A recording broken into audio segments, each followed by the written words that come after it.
hapon ikabit ko na rin. See you guys later. Hey Google, stop. Ayan guys ang ating ginawa.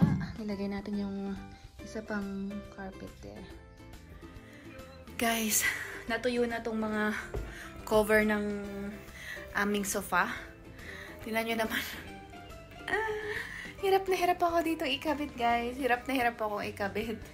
Oh my God. Guys, after many hours now. So, natuyo na itong mga cover ng aming sofa. And ngayon, nag-start na akong ilagay siya. Look, ang dami kong ilalagay. Pawis na ako, guys. Ang hirap pala. Ang hirap talaga pag buntis. Ayan, kalat-kalat pa yung mga ano. Tas, kanina nilagay ko rin yung carpet namin. Eto. Dalawa na yan. So, mag-aaway kami mamaya ng asawa ko, guys, dahil dyan sa carpet na yan. So, ang gagawin ko na lang, pagluluto ko na lang siya ng parang ano, yung tinapay ng Turkish. Para hindi naman siya magalit ng ganun kagalit, di ba? So, ilagay natin yan siya, guys. Good luck sa akin. Super pawis na ang Inday. Oh my God. Nandito tayo sa labas. So, housewife life tayo. Mamalengke naman ako, guys. Bibili ako ng maluluto mamayang gabi para sa aming dinner. And hanggang ngayon wala pa sa isip ko kung anong lulutuin ko mamayang gabi, guys. Ang hirap mag-isip ng ulam. Ayan, nandito tayo sa market, guys. Ito yung malaking 101 market.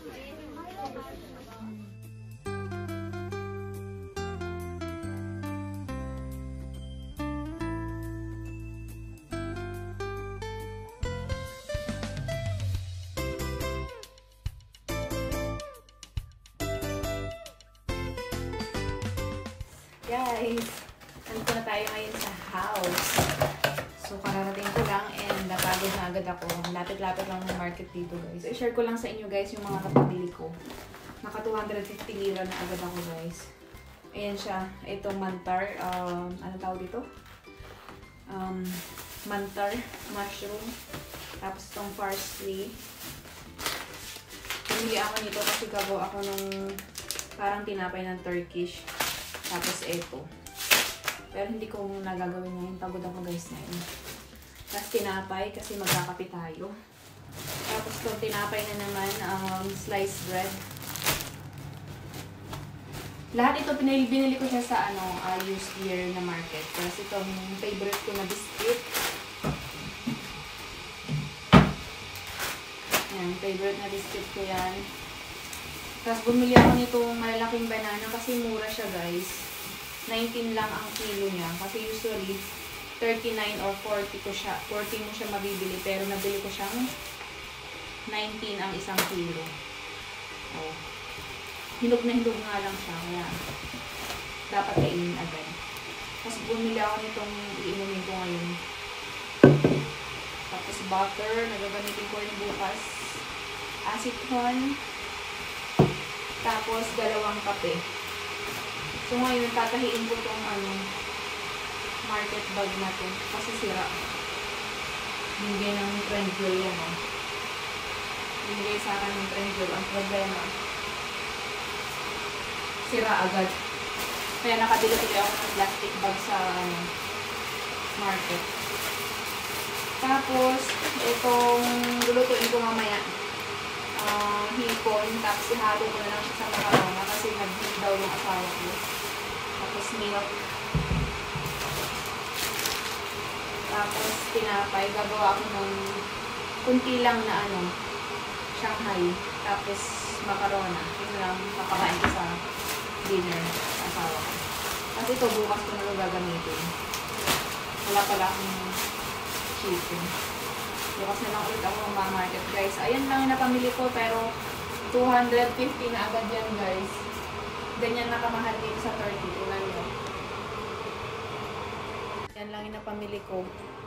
Ayan lang. 250 na agad yan siya. The next day. Guys, good morning and welcome back to my YouTube channel. So today is Friday and my husband is at home. And yesterday natapos ko naman na yung mga gawain ko sa bahay. Since hihiga-higa lang naman tayo sa bahay. So kinonta ko yung kaibigan ko na malapit dito sa may amin. Dito lang din siya nakatira. And yan. So finally nakapag-decide kami magkita today. Sa tagal-tagal ng panahon na nandito lang kami. And halos magkalapit lang kami. 5 minutes away lang sa by car. Pero by walk is 25 minutes. So ngayon naglalakad ako para ma-exercise naman tayo guys. Kasi lagi lang tayo nakahiga sa bahay. Pero kahapon exercise ako talaga. Kasi naglaba ako ng mga upuan sa sopa. Cover ng sopa. Ayan. Marami akong ginawa kahapon. Kaya na-exercise naman ako kahapon. And ngayon maganda namang maglakad kasi hindi siya masyadong mainit pa. Mag-aalas 10 na dito. And yung asawa ko nasa bahay. Work at home siya ngayon. Friday. So, kahapon nakapagluto naman ako ng kakainin niya. Kaya no worry sa kakainin niya ng lunch. So, babalik ako mamaya mga before mag-dinner. Para at least mamaya hindi na rin masyadong mainit. Maglalakad na lang din ako. Ayan. So, babalikan ko na lang kayo mamaya guys. And alam ko yung kaibigan ko na yun is kilala nyo din kasi nagbablog din siya and laging trending yung kanyang video. Ayan. So, mamaya na lang guys, nasa kalsada tayo. Yes! See you later!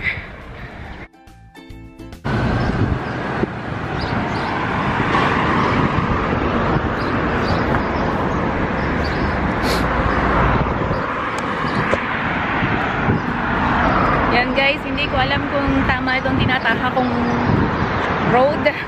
Pero 15 minutes na lang guys na natitira. Nakapaglakad na tayo ng 10 minutes. So, let's see kung tama itong ating nilalakad kasi nasa highway tayo. Yan. Let's see. Nagsalamin na tayo guys para ma-protectionan yung ating mga mata. Dahil uso ngayon ng sore eyes or sakit sa mata kasi sobrang init. Yan, malapit na tayo guys. Malapit na, malapit na.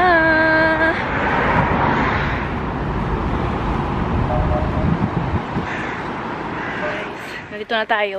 Nandito na. 4 minutes walk na lang guys. Ayan. Malapit na tayo. Ayan. 4 minutes walk. Kung nakikita nyo.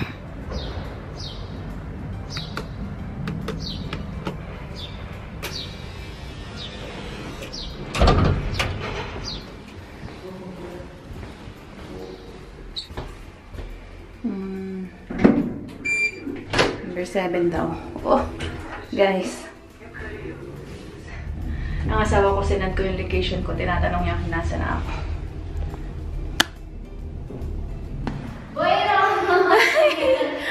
Finally! Ha?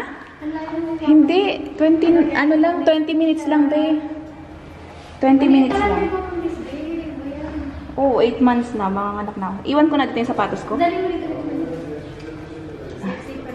Sexy pa din. Ayan yung aking friendship na tagal-tagal na. Last natin na kita nung mamala tayo sa Iminoni. Oo. Sa mga na, ahead ka lang ng how many weeks to. Hi guys. Ayan, vloggers. Lagay ko mamaya yung direction channel niya. Ayan na mga vloggers. Pinakalaan pa yung plano namin na makita, hindi ba tuloy-tuloy? Oo. Liit mo lang. Bago to, parang hindi mo ako nakita, nakaraan. Ang ganda mo pa rin. Maganda pa rin tayo. Ayan guys, babalikan ko na lang kayo Mas mamaya. may laman-laman, be. Nagbagay sa'yo. Oops. Ito na guys yung rice namin. Ito yung Popeyes na aming Buti naman i-order. tama, be, yung dinideliver. Yan, lagi daw mali yung dinideliver dito. Ayan lang. Hindi namin alam kung anong ganap namin today. Ito yung... Mag-live tayo kaya mamaya. Ay, ano nga, live, oo. Diba? Tapos tanongin sila natin. Ito yung kitchen Nilang content. ni Bibi Gamay, ni Desi Beauty. Kakain na kami guys, nantay lang namin yung rice. Gutom na kami, parehas buntis. Kakain na kami ng lunch. Magkaedad na yung baby natin, weeks na. Oo. Ilan weeks? Weeks na yung, Weeks lang. Pati yung kaibigan kong Turkish weeks lang din kami. Nanganak na ba yung... Hindi pa, isang inahantay. friend mo na- Yung maganda. Wala pa. Hindi pa. Dalawa yung kaibigan kong Turkish na Yung buntis. kinasal sa Japan. Oo, hindi pa rin. Ang ganda ng mukha. Oo. Okay na. Ganda ng halaman niya. Lowbat ako guys, papalitan ko muna yung battery.